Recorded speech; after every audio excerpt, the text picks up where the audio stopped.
Most guys who work the night shift or some kind of rotating shift think they can't lose their stubborn belly fat because it's a lack of willpower. But I'm here to let you know that's simply not the case.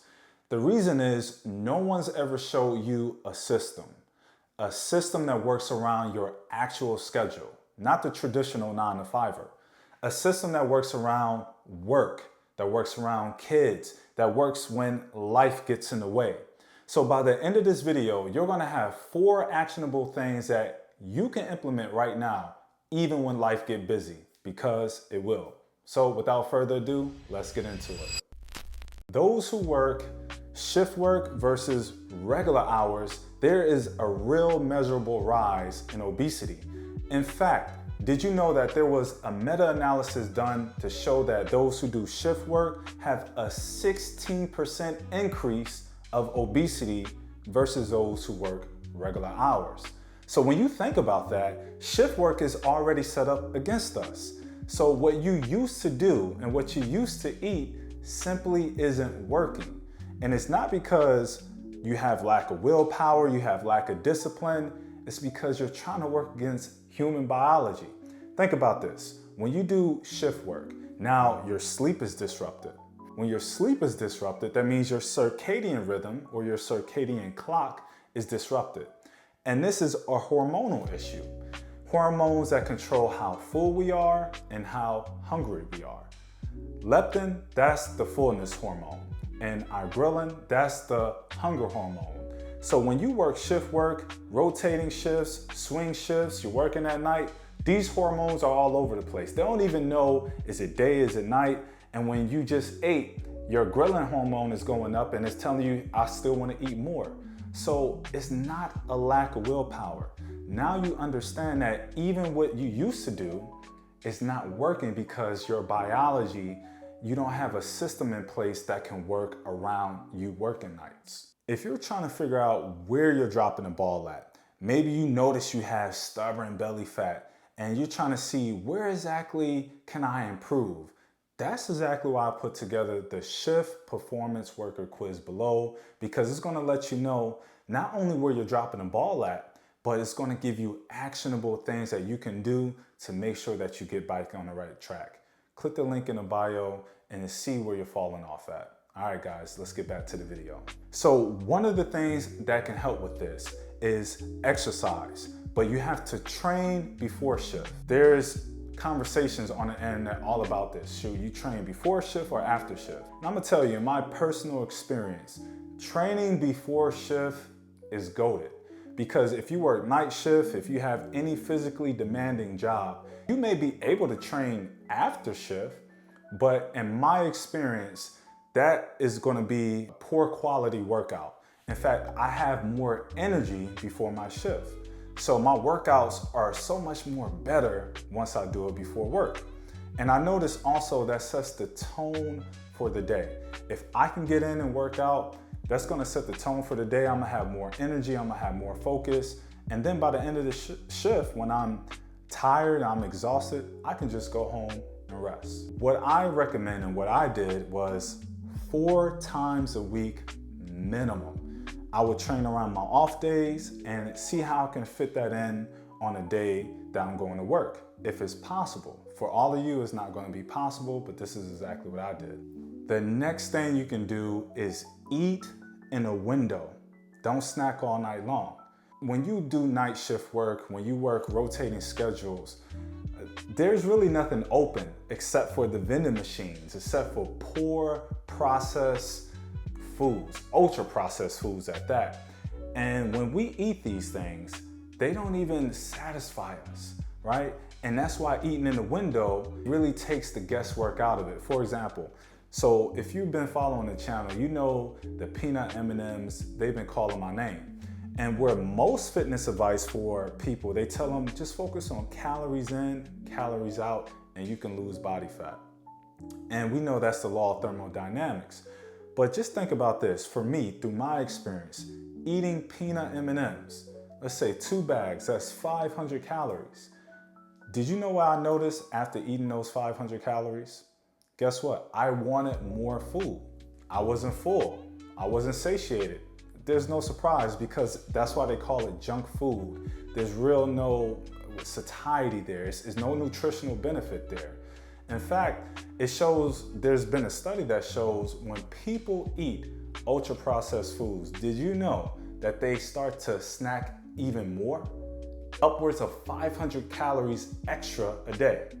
So if you're eating ultra processed foods, focusing on the calories in and calories out, now you find yourself eating upwards of 500 calories a day because you're not satisfied, and that's a pound a week. Now you take a pound a week over a month, that's 4 pounds. Over a year, now you see how the body fat slowly starts to stack upon itself. But eating in a window or intermittent fasting, in my opinion, that's the GOAT because it takes the guesswork out of when we should be eating.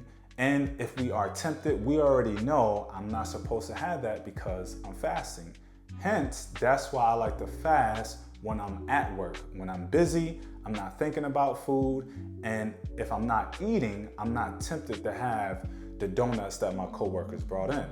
So fasting is a game changer. I like to fast anywhere between 16 hours to 18 hours. And once a week, once you really dial it in, of course, speak with your doctor about this, but I like to fast 24 hours once a week. Now, this really allows me to tap into my stored body fat. So eat in the window, stop snacking all day, and then you're gonna start using that stored belly fat for energy. Now, another thing is cut your caffeine off at least 12 hours before bed. So what does this look like? Well, if you know you wanna go to sleep at 10 a.m., the last Monster, the last Celsius, the last Red Bull, the last coffee should be consumed at 8 p.m. Why? Because caffeine stays in our system for a long period of time.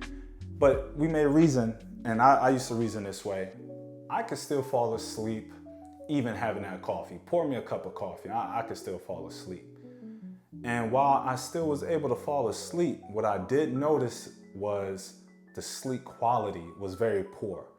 I still woke up, but I wasn't energized. Like, man, you go to sleep and you're supposed to wake up refreshed, but you're not energized. It's all because I was having caffeine. The moment I stopped having my coffee close to bed or in the middle of my shift, I started getting deeper sleep. Now, this is important because deep sleep means muscle repair. And muscle recovery, it makes us feel stronger. And when we have that deep sleep, we can wake up refreshed to tackle the day, tackle the night, and start fresh. But if we don't, we just feel like that hamster in that hamster wheel because you wake up, you're not energized, you drink coffee, you drink the Monster, you go to work, you drink more caffeine, you go to sleep, you wake up again, you're not energized, and that's how you're on that cycle. But everything happens when we sleep. That deep sleep, we get that muscle repair, the hormonal balance starts to happen again for us. So cutting caffeine off 12 hours before bed is my recommendation so you can really get that deep sleep to help burn that body fat. So super underrated. A lot of people don't even talk about how important sleep is. Now, this is where most guys quit. They see a little progress, the body fat is starting to fall off, and guess what happens? Life.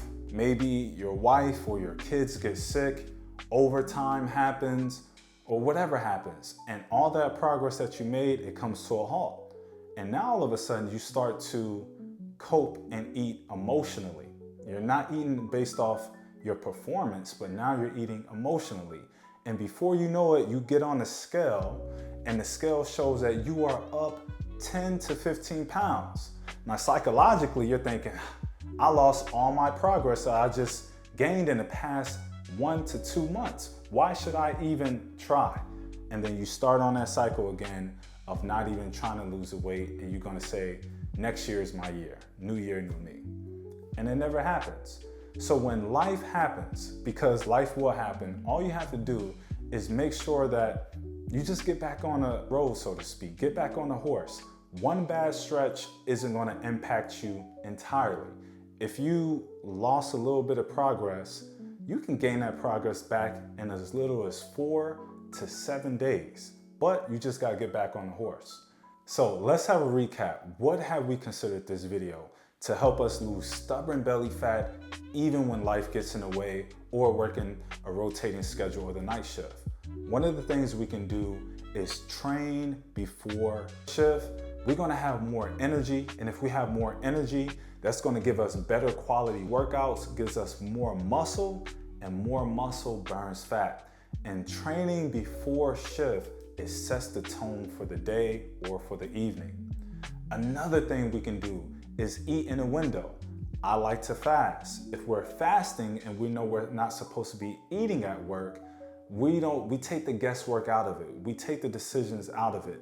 And in fact, while we fast, we're allowing our body to utilize some of that stored body fat that we accumulated over the years. Another thing we can do is cut caffeine off at least 12 hours before bed. So if we want to go to bed around 10 a.m., we need to have our last energy drink, our last coffee at 8 p.m. because caffeine stays in our system for a long time. And if caffeine is in our system for a long time, we have poor quality sleep. And we know once our sleep is messed up, we know that's how we're holding on to body fat.